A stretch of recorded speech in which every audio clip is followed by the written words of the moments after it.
सस्तो आकर्षक घडेरीहरू बिक्रीमा। सिधै जग्गा धनीलाई सम्पर्क गरेर बुझेर हेरेर लिन सक्नुहुनेछ।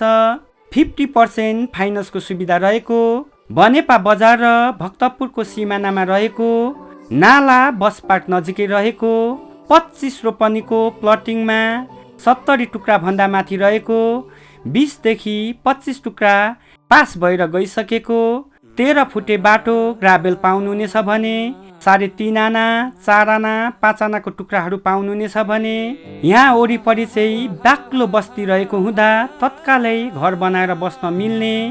यदि लगानी गरेर छाडिराख्ने सोचमा हुनुहुन्छ भने एकदमै फाइदा हुने जग्गाहरू छ। हजुरले छानी छानी लिन सक्नुहुनेछ। नाला बस पार्कदेखि 200 मिटर भित्र, प्रति आना 10,50,000। यसमा केही मिल्नेछ। हजुरले छानी छानी लिन सक्नुहुनेछ। यदि जग्गामा लगानी गर्ने सोच राख्नु भएको छ भने यो जग्गा चाहिँ हजुरको लागि एकदमै उपयुक्त हुनेछ। हजुरले सम्पूर्ण चेक जाँच गरेर यस जग्गा चाहिँ फिल्ड भिजिट गरेर हजुरले आफ्नो नाममा बनाउन सक्नुहुनेछ। तिम्रो नजर